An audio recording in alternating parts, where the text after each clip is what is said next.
or she can Sure. introduce herself.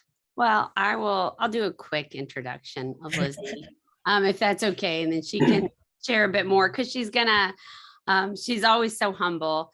But Lizzie Van Dongen is a musculoskeletal physiotherapist and Pilates instructor living with cystic fibrosis. And she's interested in the therapeutic benefits of exercise and helping to manage CF. And she's partnered with Beam, an online exercise platform for people with CF. And together with Beam, Lizzie has delivered live Pilates classes, webinars, and set up a running support group to help educate others and share firsthand experiences of exercising with CF. So Lizzie, she's amazing, and I'm so excited to introduce her. Lizzie, it's all yours. Thanks so much, Marissa. So yes, hello guys, I'm Liz, and yeah, I'm a physio and a Pilates instructor. Done a lot of work with Beam, including a few courses on Pilates, and that's got a lot of pelvic floor work in there too. So if you guys are after a bit more content or some classes or some ideas of how you can incorporate it in a more of a Pilates sense, then jump on over to Beam and get along to some of those on-demand classes. So I thought today that we might start with, I've just come up with a little bit of a presentation about our pelvic floor and what it is and why it's helpful for us to do some work to improve it in the prevention space, but also in the rehab space. And then I thought we'd go through a bit of a practical component where we talk about going through a pelvic floor contraction and then playing around with different positions of how we can use it, and talking a bit about how you could incorporate some pelvic floor exercises into your daily routine in a way that's sort of nice and sustainable. But I'm hoping that today you guys really get out of this session a bit more of an awareness of your pelvic floor, why it's important to take care of it, to identify whether it's something that you're giving, I guess, time and space to it because you're working on a bit of incontinence or you're trying to improve those symptoms, or if you're not having any troubles with incontinence, but you want to work on preventing and strengthening your pelvic floor, particularly as we all get a bit older. So we might jump into the presentation. I will share with you my screen and just get up the presentation. You have to bear with me, guys, because I'm not the most tech savvy. So it might be a little bit clunky, but we'll go with it. Okay, so here we are. I'm going to start this slideshow. So pelvic floor and cystic fibrosis, and then my handle's just at the bottom there if you do want to reach out. So Your Natural State is my CF Instagram account. So if you want to jump on, and if you have any questions after this session or you want any more guidance of where you can go for resources, please feel free, either email me or jump on to my Instagram. You're very welcome to do that. I'd just like to say a big thank you, first of all, to Beam for giving me this opportunity, and to CF Fresh for asking me to do this talk. It's an area I'm really passionate about, particularly as a person with CF and as a woman and as a physio. Yeah, it's something that I really think the more awareness that we can generate for ourselves, the better we can take care of our bodies. So good on you for coming along today and giving yourself a bit of time and space to give to your time, to give to your bodies and to your health. And then CF Physio, so they're another fantastic organisation that have a lot of free resources, predominantly education-based stuff, to increase your knowledge around different aspects of CF care in the physio realm. So we've already talked about I'd like you to get out of today's session. So we'll jump into it. So our pelvic floor, when we're talking about that, we're talking about a group of muscles that wrap around the exits of our bladder and our bowel to support them and control their function. So when it's working well, we have this beautiful mechanism where our brain communicates with our pelvic floor, unwitting to us most of the time. It's usually quite subconscious. And it means that then we can void and we can defecate at the appropriate times and in the appropriate places, which is a big win. And the kind of thing that we can take for granted when it's all going well. But when it goes pear-shaped, that's when we get incontinence, and it can become a lot more of an issue, and it can impact our life quite significantly. So I think knowing that there is a lot that we can do to change it if that's something that you are experiencing, but also that it's important to keep that function going, and that there's always more that we can do to strengthen these muscles. So jumping in and having a look at these muscles. On the left hand, I've got a groovy little side-on view of our pelvic floor. So if you have a look at that picture for a moment, what you can see is you've got your bladder, you've got your bowel, and then they're coming through this nice sort of red sling. And that sling, it starts at our pubic bone at the front of our bodies, and the tail end of it's at our tailbone. And so this sling, it sort of wraps from the front to back around the exits of our urethra and our bowel, and then comes back to the front. And so it acts like a sling, the way that it encompasses the exits from those organs. And then on the right side, you've got sort of a bird's eye view of what it looks like, which it shows you there that you've got a few different muscles that are working in conjunction here. The way that they work is in the sense that they can wrap around the entries and exits, but then because of the broader expansion where they insert into our pelvis, we can also lift them up and down. So when we talk about pelvic floor contractions, a lot of people talk about lifting your pelvic floor, and that's that motion of trying to draw up between those attachment points around the pelvis. Then if you also look in, you can see that particularly around those exits, there are sort of these circular patterns of the muscle.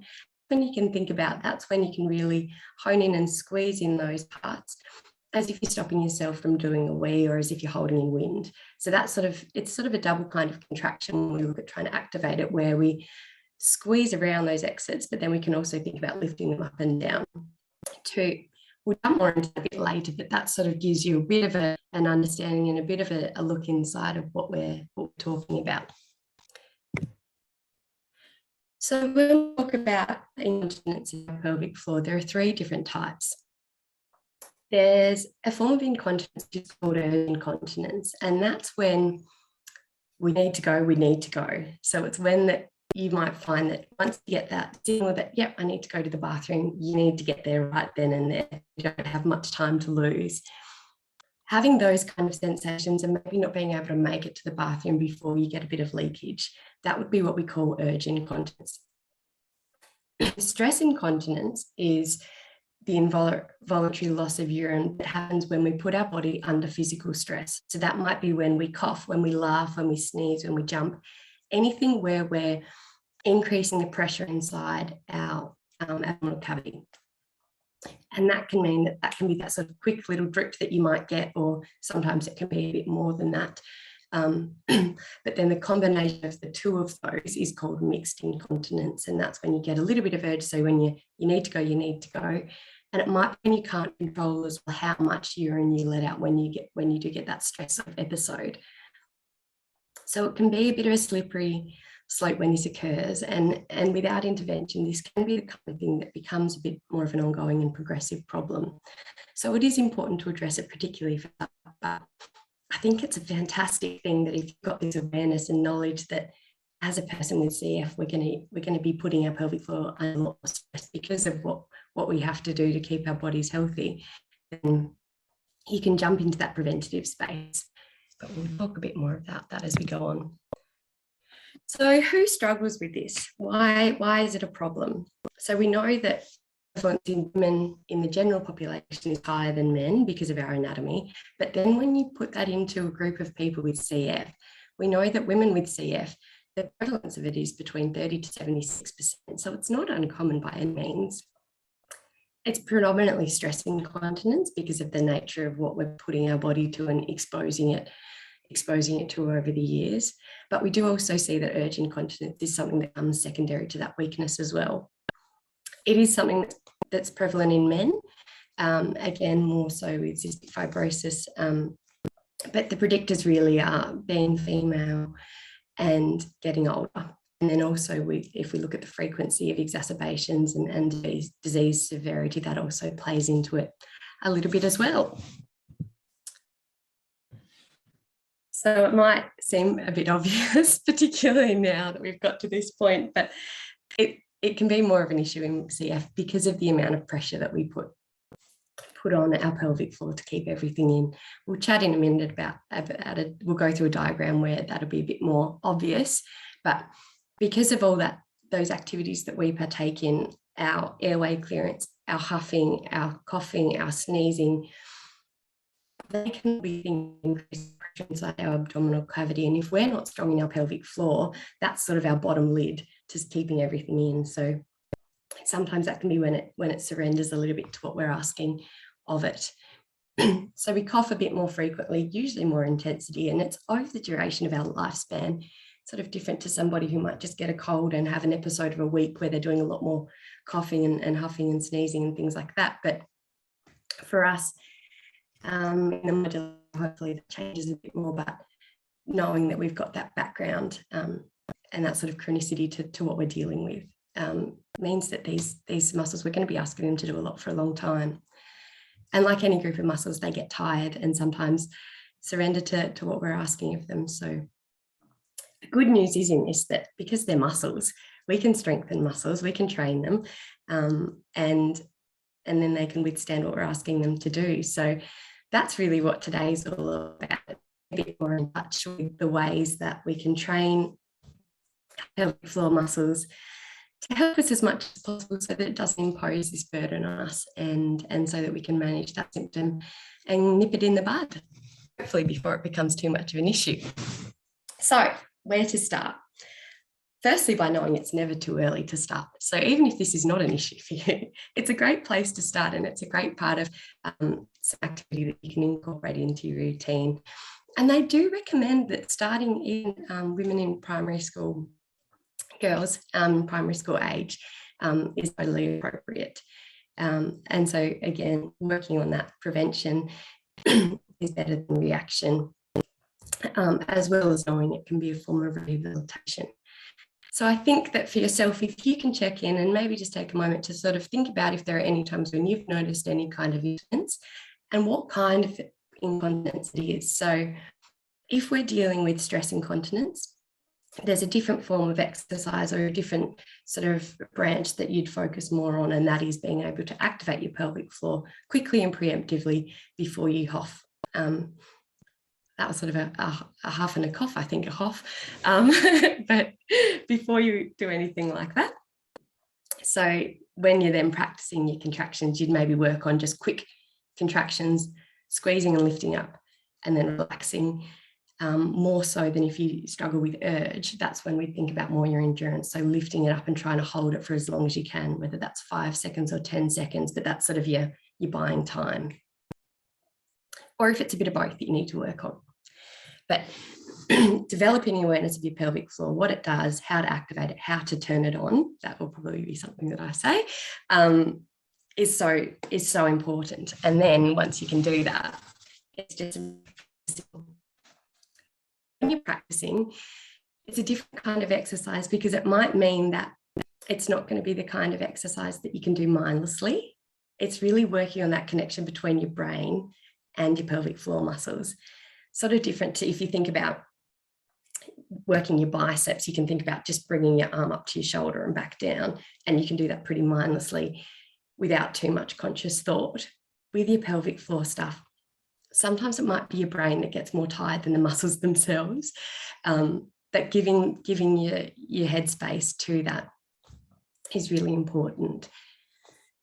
Practicing in different positions is helpful, because we know that depending on the different positions that you're in, you're going to find it easier and harder to activate. So most people will find that lying is easier than sitting, which is easier than standing, which is easier than squatting, easier than jumping. But that can be different. So when we go through, we're going to play around with some different positions today, and I just encourage you to choose, when you take away from the class, the position that feels the best for you and start there. Find sort of what level works well for you, where you can get a good contraction, and then play around with changing your position. I think for us with CF, we can also practice it doing our airway clearance techniques and trying to put it into practice and make it as individualized and specific to what we do as you can. So I think start at a place where you can get a good contraction, but then look at where you can go to in terms of what's going to be the most relevant for you.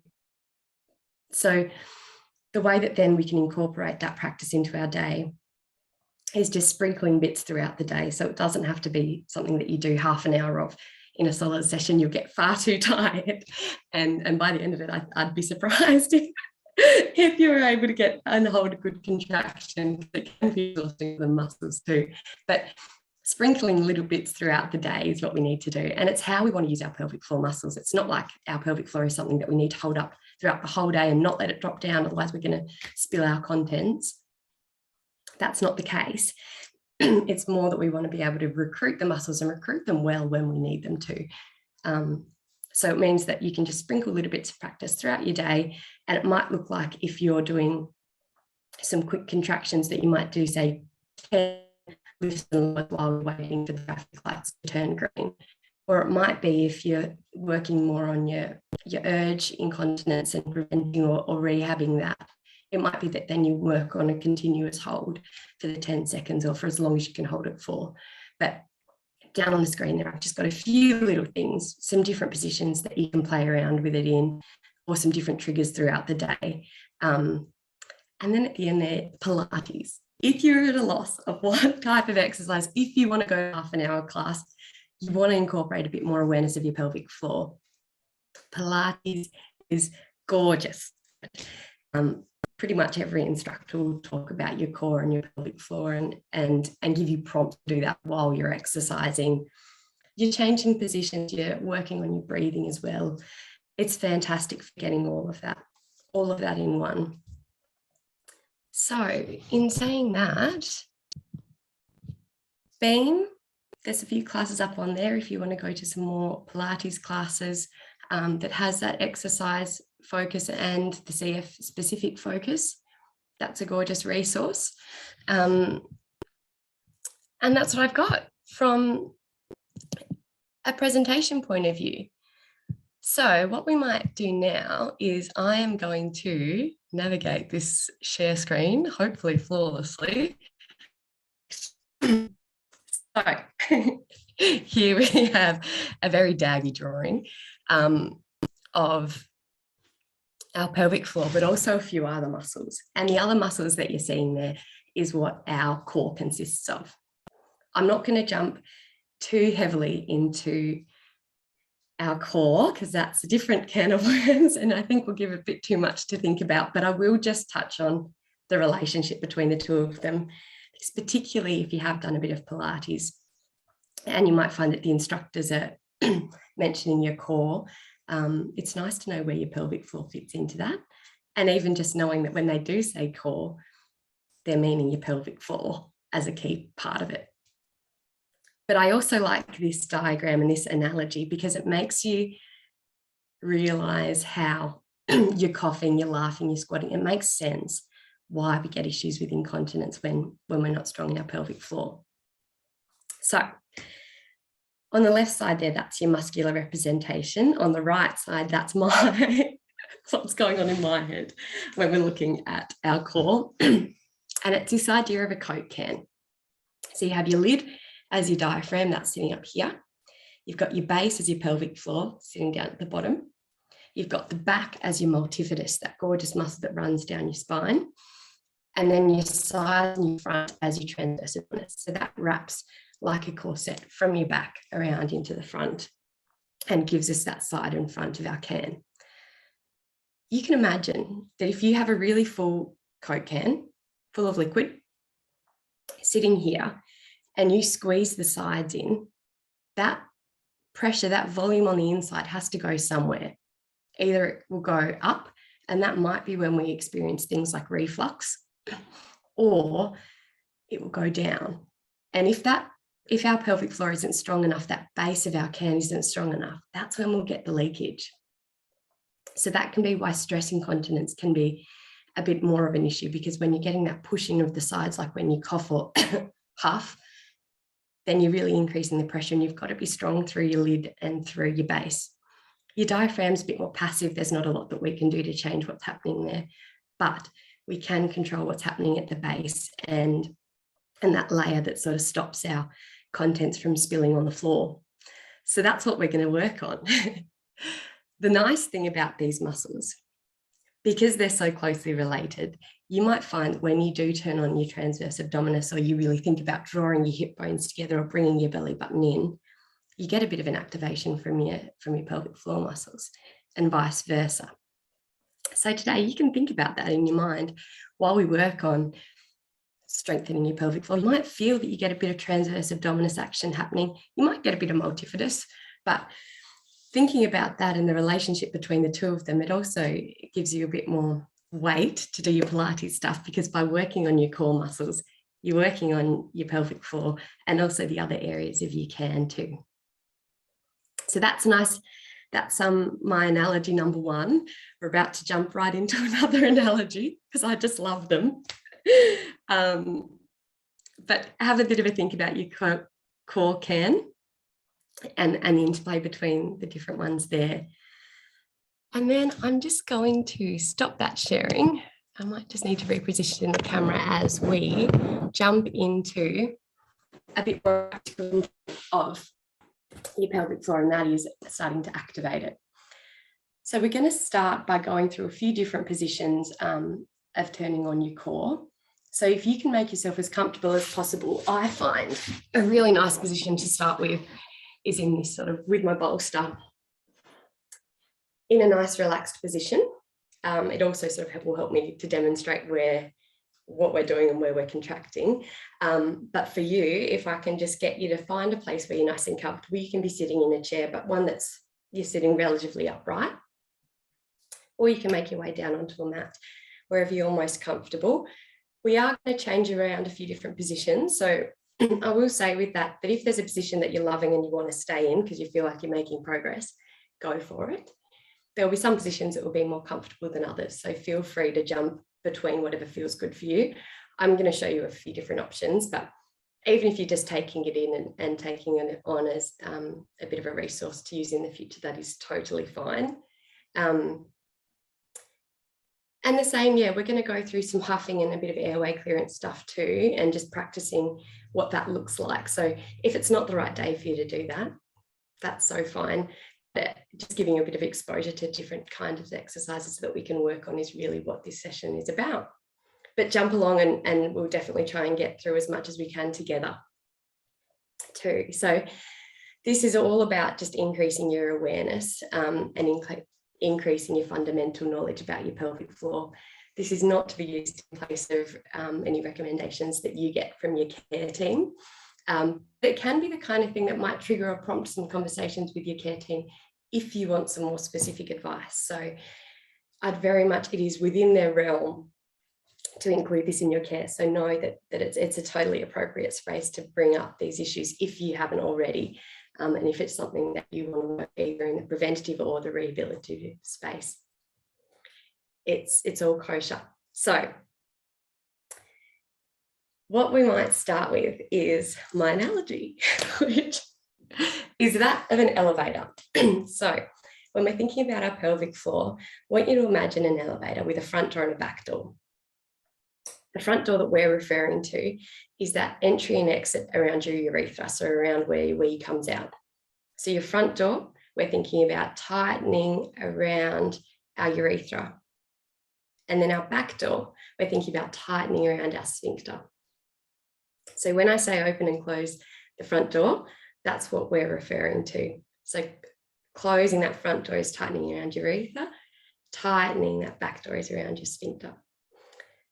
And then we're going to think about lifting our elevator up. So our elevator, when we're just at rest, is sitting at ground floor. Everything's nice and relaxed. When we then close the front door, close the back door, and then lift it up, taking that elevator to level 1, is where we're thinking about lifting up our pelvic floor. And then we can take it back down and let it come back down to ground. So that's the analogy that we're going to work with. And we're going to do that, first of all, just practicing going through those motions. So make yourself nice and comfortable, relax through your shoulders. Make sure the rest of your body is nice and relaxed. Take a breath in and then breathe out. Let's do just a couple more of those to get nice and relaxed. So breathing in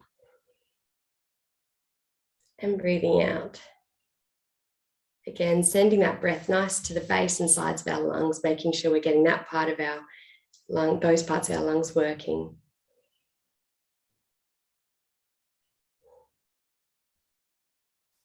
Nice. Now we're going to think about our elevator. So we're going to start by closing that front door, tightening around our urethra, closing the back door, and then taking our elevator up to level 1, holding it there, and then relaxing and calming back down to ground level, relaxing the front door and the back door as well. And again, closing that front door, closing the back door, lifting up that elevator, holding it there, and then coming back down and relaxing fully. You might notice that a bit of breath holding that can happen when you start doing your contractions. So we're going to try and work on that now. So I'm going to get you to breathe in. As you breathe in, close that front door, close that back door, and lift up. Hold it there and keep your elevator there as you breathe out. Keep the lift, keep the lift. You're going to take another breath in. You might even lift it up a little bit higher. And then we're going to breathe out. See if you can keep holding it there, keep holding it there.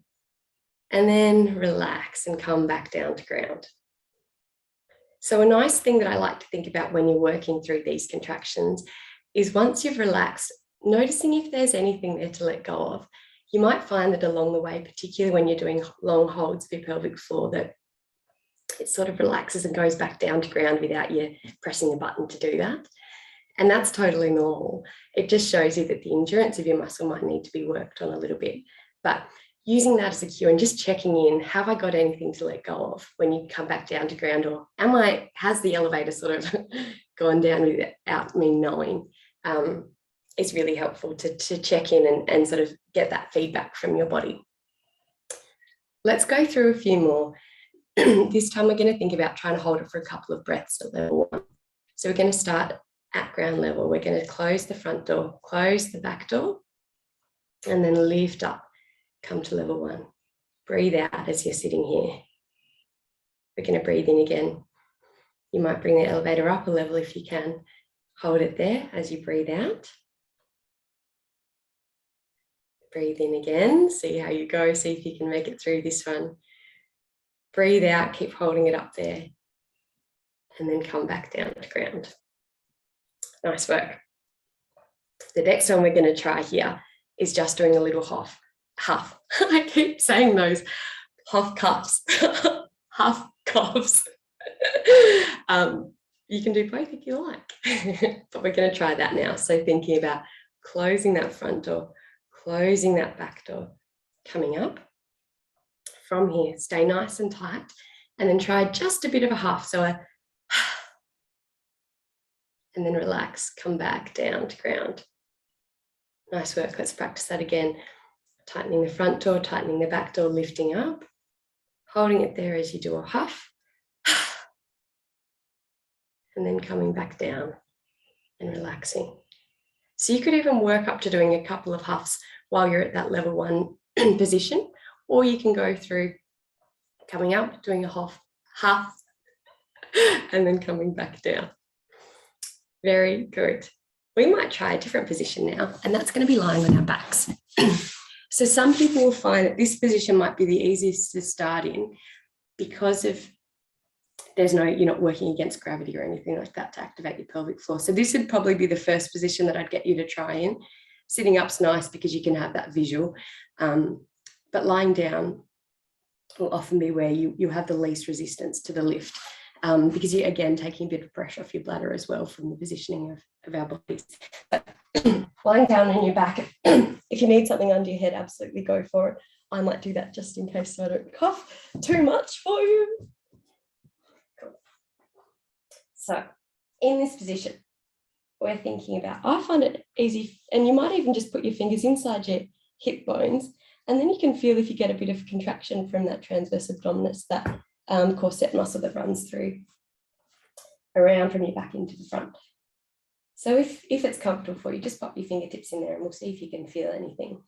So starting lying on our back, again, you're thinking about closing that front door, closing that back door, and then lifting up that elevator. Yep, I've just got a bit of transverse abdominis there. Holding it there, and then relaxing, bring that elevator back down. If you have changed position, just notice if you're holding any tension in your shoulders. I certainly was. And we're going to go again. So breathing in, closing that front door, closing the back door, and lifting up. Holding it there as you breathe out. Keep the elevator at level 1 as you breathe out. Breathe in. And then relax, bring it back down to ground. Once more, we're going to close the front door, close the back door, bring the elevator up. Hold it there as you breathe out. Breathe in. And then if you want to try a huff, go for it. And then see if there's anything there to let go of. See if you can relax through your pelvic floor and just notice if there's anything there to let go of. Let's do another couple of those. So we're breathing in, tightening the front and the back and lifting up. Holding it there. If you can do a huff, go for it. Or if you'd like to try a cough, go for it. And then relax and come back down. Nice work. So this would be a really good example of 2 different kinds of exercises that you could work on. So if you're working more on your stress, lifting up before you cough and huff is awesome. If you're working more on your endurance, you might come up, hold your pelvic floor at level 1 and see how many breaths you can get through. Again, check in at the end if you've still got something to let go of. We're going to try now coming onto all fours. So we're going to come over into a nice tabletop position. Very good. You can relax your feet, relax through your shoulders, your head and neck, tuck your chin in. And then from here, think about closing the front door, closing the back door, lifting up that pelvic floor, holding it there as you breathe out. Breathe in. And then breathe out and relax. And again, breathe in, lift up that pelvic floor. Hold it there as you breathe out. Breathe in. Breathe out and relax. And again, let's go. Breathe in, lift that pelvic floor, draw up. Hold it there as you breathe out. Breathe in.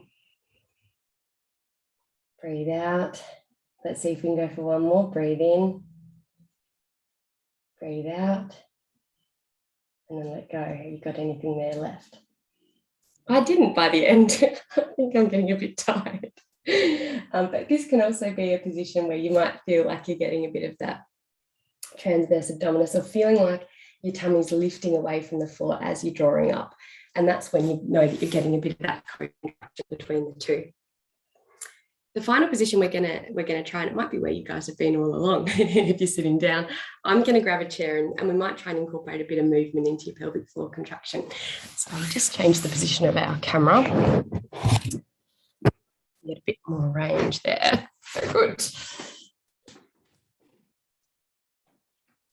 You guys see me if I stand up? Groovy. Cool. So we'll start sitting down. Relaxing your shoulders, staying nice and relaxed through your lower back. In and up, really nice. And it's important that you're nice and relaxed in these positions so that you can make the contraction as isolated as possible. So we're going to start sitting down, imagining with our pelvic floor. And from here, I'm going to get you to close the front door, close the back door, and lift up. Hold it there as you breathe out. Breathe in and breathe out.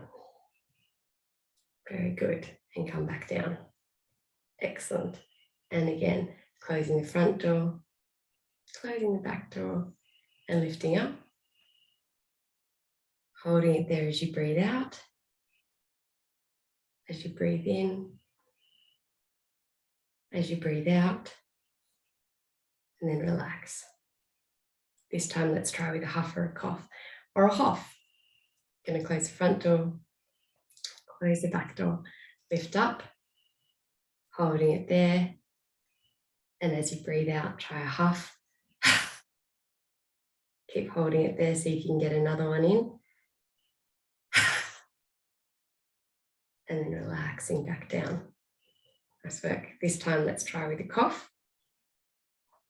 Close your front door, the back door, and lift up.